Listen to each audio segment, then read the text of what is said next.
Amigos de la entrevista Decide, bienvenidos a nuestro encuentro de todas las noches aquí en Telesur.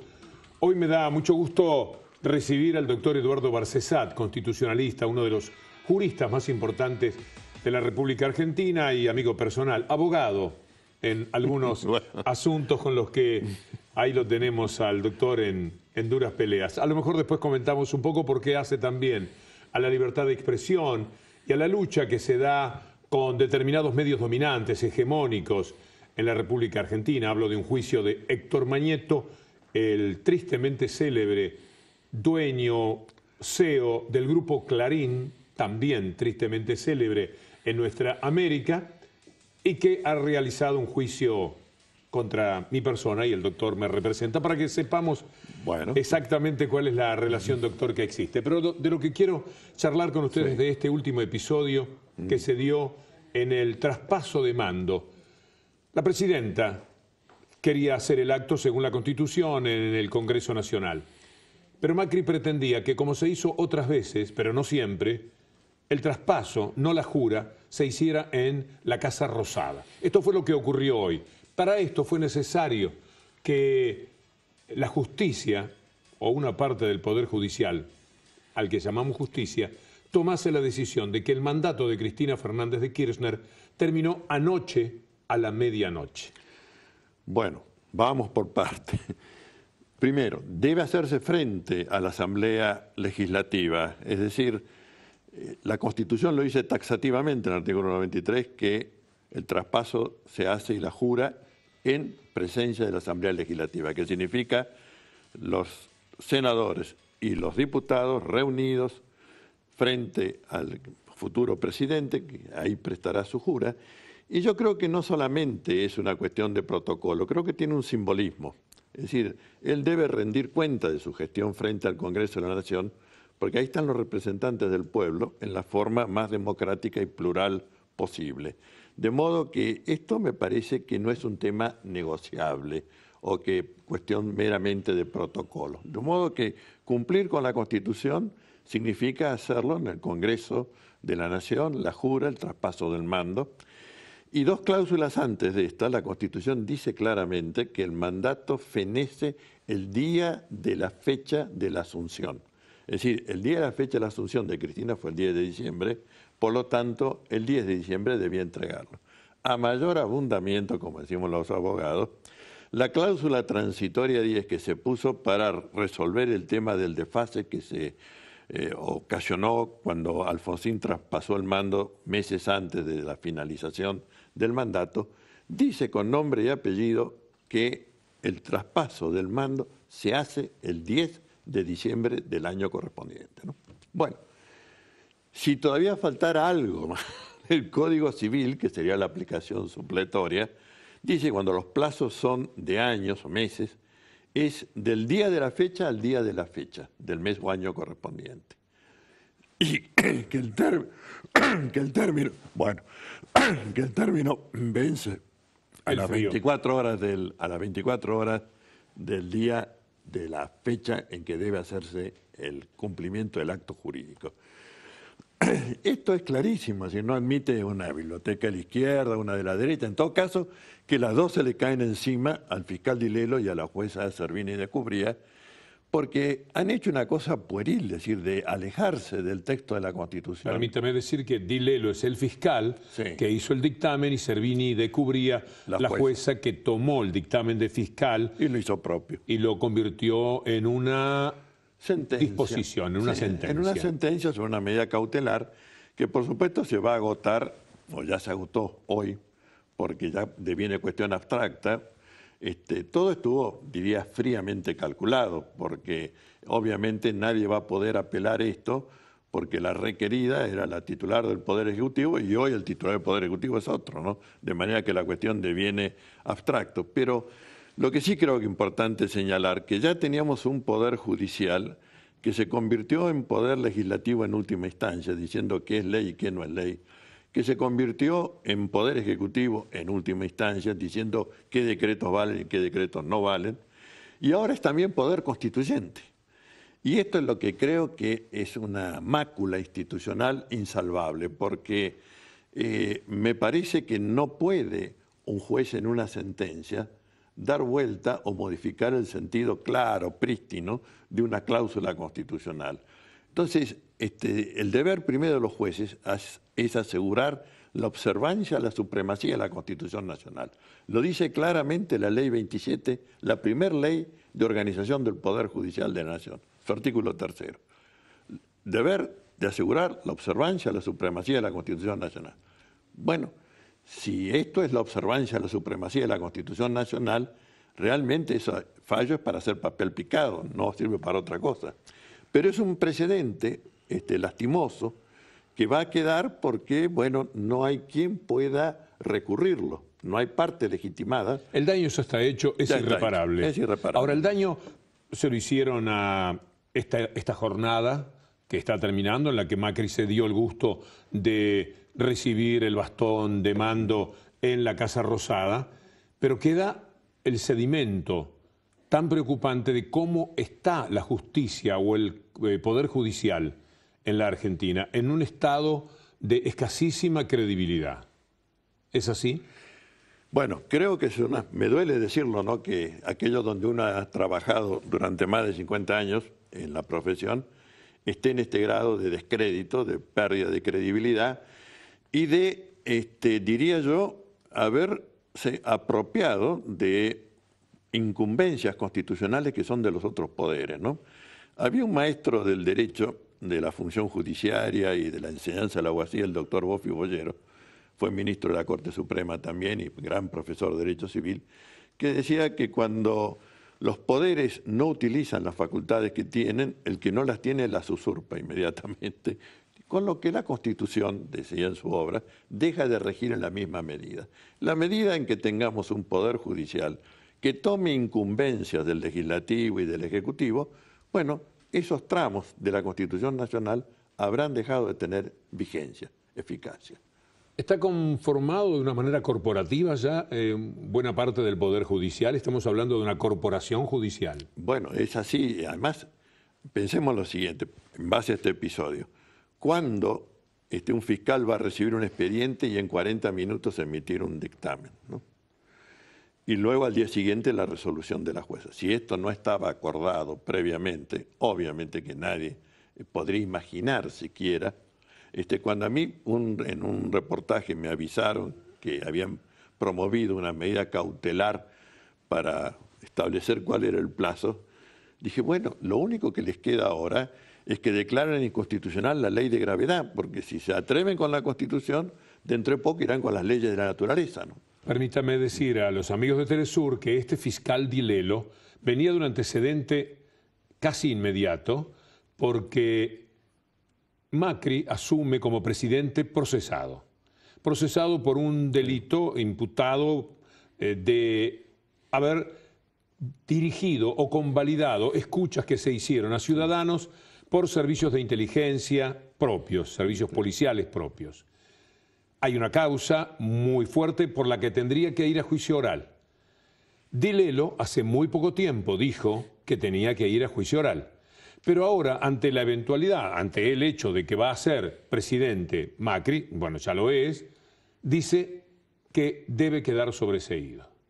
Esta actitud que hace que la justicia dependa de tiempos políticos parece también a un verdadero dislate. Bueno, para hacerlo más paradojal, el presidente electo ha dicho en su discurso hoy que no quiere jueces que le sean propicios o dependientes, quiere una justicia independiente. Sin embargo, no hace menos de 24 horas ha empleado a esa justicia para sacar un fallo hecho a medida de corte y confección para que bueno, el acto fuera como él quería que fuera y recibiera los símbolos del mando de quien él quería recibirlos y no de la presidenta saliente. Si se le ha impedido a ella ejercer su último acto de gobierno, a pesar de que es una mujer que ha logrado en su ejercicio un consenso, una aceptación de parte de la ciudadanía tan importante como que rondaba el 50% o más, a pesar de eso, bueno, con esta maniobra que requiere evidentemente e inexorablemente de un acuerdo previo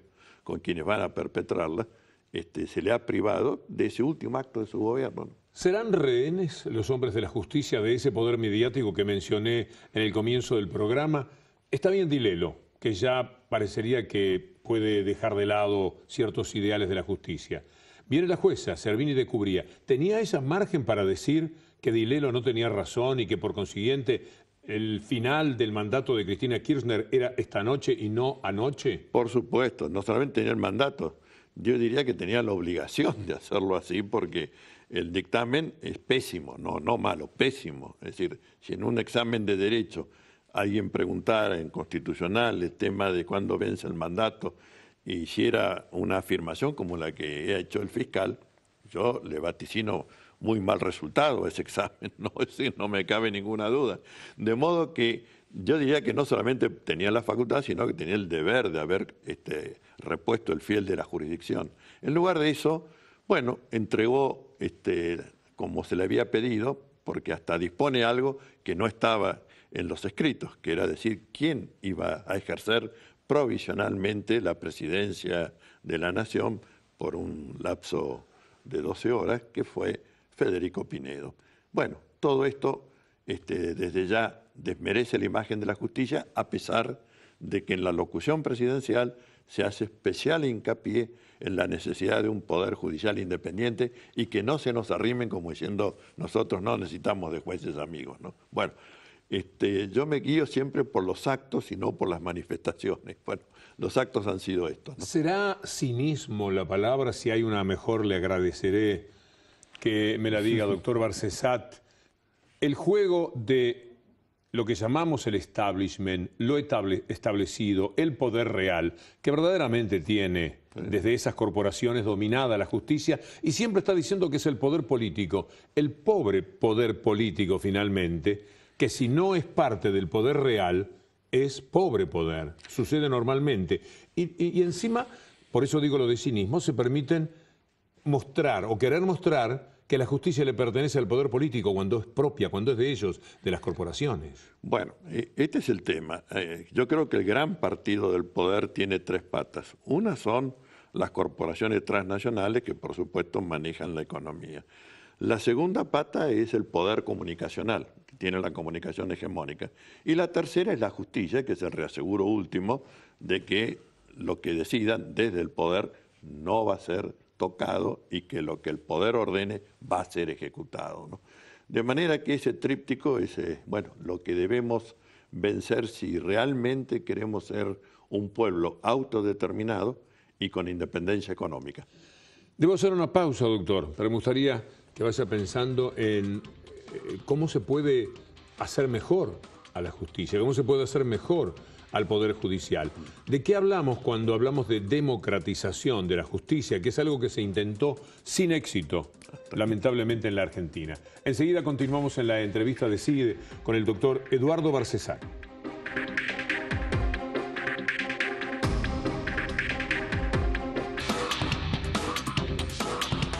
Antes de continuar conversando con el doctor Eduardo Barcesat, nuestro invitado de hoy en la entrevista de CIDE, un saludo, un gran abrazo a Paquita Armas Fonseca en Cuba, a Cristian Racines en Quito, en Ecuador, en función de la forma en que se refieren a nuestro programa. En general, por cierto, a Telesur. Va nuestro abrazo y gratitud. Doctor Barcesat, ¿qué fue el intento, contémosle a nuestros amigos de América, de democratizar la justicia y por qué fracasó? Bueno, la pieza central de la democratización de la justicia era darle participación al pueblo de la nación en la elección de los representantes de los tres estamentos que deben integrar el Consejo de la Magistratura. El Consejo de la Magistratura es un órgano político, esencialmente político, porque no dicta fallo alguno, ni revisa fallos, nada. De manera que es un órgano político. ¿Por qué no cumplir entonces con el artículo 1 de la Constitución que dice que nuestro sistema de gobierno es representativo y republicano? ¿Por qué no puede el pueblo elegir qué abogados, qué jueces y qué académicos habrán de integrar el Consejo de la Magistratura? Sacarlo de ese tufo corporativo que hasta aquí ha tenido y que seguirá teniendo, porque, bueno, esto es lo que fue declarado inconstitucional. Y lo fue después de que el Poder Legislativo tomó todas las modificaciones que había pedido los jefes o los presidentes de cámaras federales y el presidente de la Corte Suprema, que fue quien transmitió el pedido a la Cámara de Diputados. Es decir, mandó una serie de puntos para modificar, se modificaron, se cambió el dictamen que venía, la media sanción que venía del Senado, tuvo que volver al Senado para que se aprobara con el texto definitivo. Y una vez que se había conformado la ley con todas las observaciones de los principales jueces de la nación, se declara inconstitucional, ¿no? Bueno, esto es tremendo, ¿no? Y lo que no se declaró inconstitucional allí se fue declarando inconstitucional en fallos de primera instancia, etcétera, sobre la ley de medidas cautelares. Y después, como faltaba algo para declararlo inaplicable, por vía de acordada, que es una medida de superintendencia de la Corte Suprema, se declararon inaplicables otras cláusulas de esta reforma. De manera que quedó convertido en un queso gruyère, ¿no? Bueno, obviamente que el Consejo de la Magistratura sigue estando como está, no se ha podido democratizar el Poder Judicial de la Nación y hay dos caminos para esta democratización. Uno con reforma constitucional, que sería el de fondo, y otro sin reforma constitucional. Con reforma constitucional creo que deberíamos llevar a un Poder Judicial que sea no elegible directamente, pero sí que sus mandatos sean temporales, es decir, que puedan ser reelegidos indefinidamente, pero que tengan que validar en concursos de antecedentes y oposición cada determinado periodo que efectivamente sigan siendo jueces. El Consejo de la Magistratura que tenga la representación por elección popular y no estaría mal que tuviera además una cuarta presencia que fuera pueblo, no que sean ni académicos, ni jueces, ni abogados, sino pueblo, para que el pueblo tenga una mirada en la justicia. Bueno, esto sería con una reforma constitucional. Sin reforma constitucional, creo que la propuesta del doctor Zaffaroni de ampliar el número de ministros de la Corte, dividirlo en salas, es decir, no se puede pretender que todos sepamos de todo. Hoy la Argentina funciona con una Corte Suprema que tiene 3 miembros. Sí, sí. Es un disparate. Un disparate incalificable ya. Bueno, supongamos que tenga 5, va a mejorar, pero no es lo suficiente, porque tiene una enorme función como tribunal de casación, es decir, tribunal que uniforma jurisprudencia en todas las materias. Digamos que la Corte nuestra recibe, porque esta es su estadística, de 11 a 14.000 casos por año. Hay que dividir esto por los días hábiles, dividirlo por 5 o por 3. Lo que dice Zaffaroni es, tengamos 20 miembros o 15 miembros. 19 exactamente. Y tengamos distintas salas, claro, que se ocupen, uno de lo penal, otro de lo civil, etcétera, de lo contencioso. Es decir, esté centralizado en una sala con la mayor experiencia y saber posible, porque si no, todos los jueces tienen en nuestro sistema la facultad de declarar inconstitucional. Que no es lo que más ejercen, también seamos claros, lo que más ejercen es dictar medidas cautelares que suspenden sin jugarse mucho a si es constitucional o inconstitucional, pero mientras tanto la ley no se aplica. Entonces, esto es...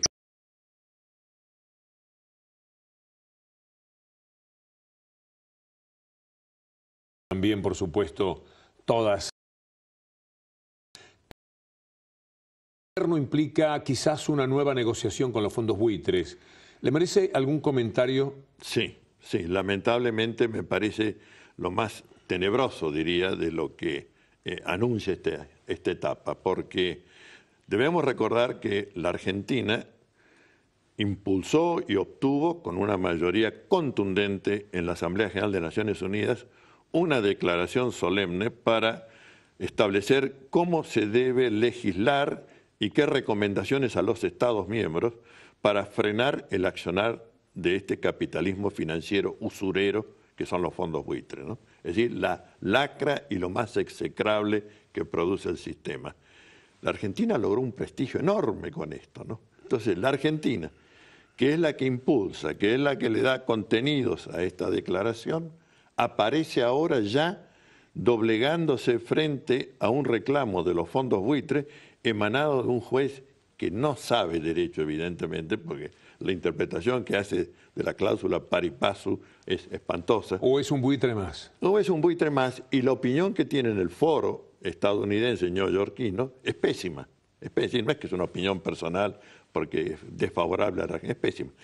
Y en mayo, para mostrar bien cómo es esto, en mayo del 2014, es decir, ha pasado un poco más de un año, la propia Corte Suprema nuestra declaró lesivo del orden constitucional una sentencia de Griesa, siguiendo un dictamen luminoso de la doctora, la Procuradora General de la Nación, Alejandra Gils Carbó, precedente Clarence de mayo del 2014. Eso es lo que la Argentina tiene que esperar, que traigan los fallos de Griesa para buscar lo que llamamos exequatur, que quiere decir la ejecutoriedad del fallo, porque tiene que ser ese fallo revisto en sede nacional.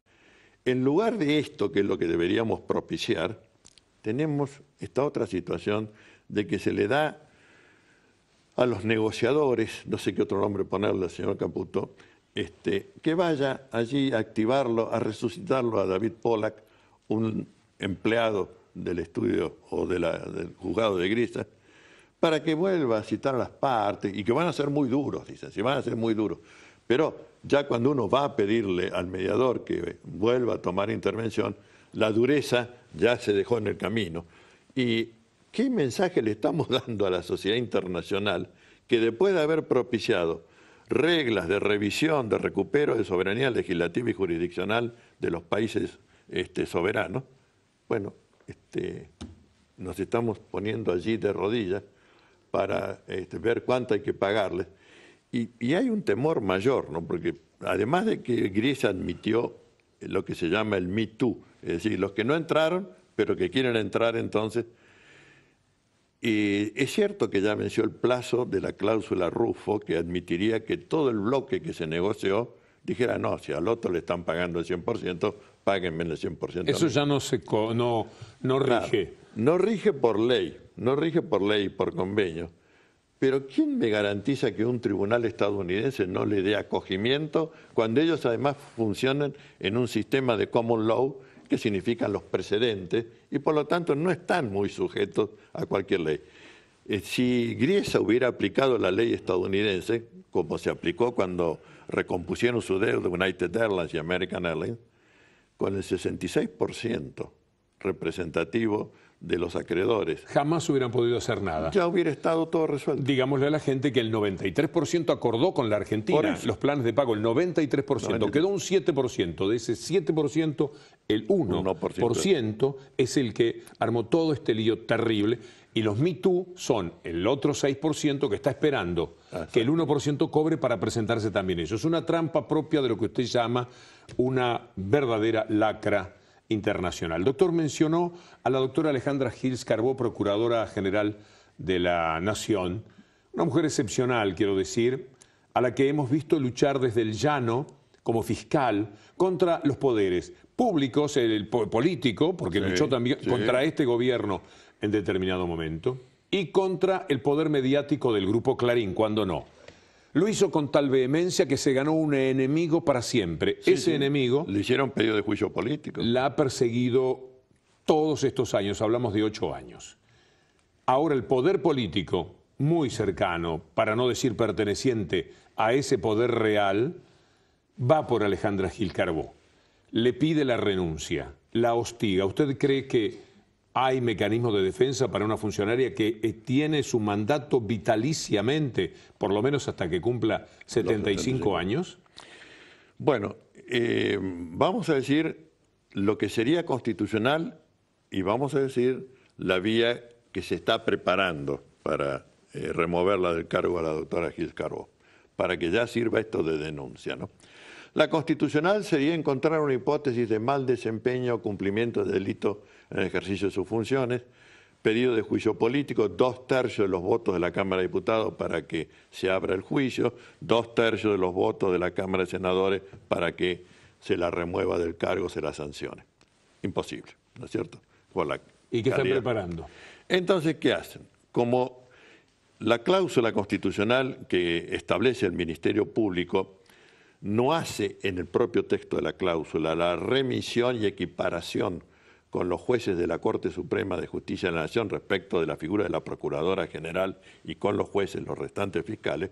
Entonces dicen, como eso está regulado por ley, bueno, busquemos una ley o un decreto de necesidad y urgencia en este periodo de receso del Congreso que diga que el Poder Ejecutivo puede remover por decreto. Esto sería brutal porque la Constitución ha definido al Ministerio Público como órgano extrapoder. Es más, ya la doctrina constitucional no habla de 3 poderes, habla de 4 poderes. Ministerio Público Fiscal, Ministerio Público de la Defensa, Poder Ministerio Público. Ese poder no depende ni del Ejecutivo, ni del Legislativo, ni del Judicial. Ejerce ante el Judicial, pero no depende de ellos. Por lo tanto, solo con un amarracho jurídico. Solamente constitucional podrían buscar este episodio. Esto es lo que tenemos que enfrentar. Doctor Barcesat, muchísimas gracias por tanto, doctor. Un placer. Amigos, nos reencontramos en la entrevista de CIDE mañana aquí en Telesur y como siempre será un gusto. Muy buenas noches y muchas gracias.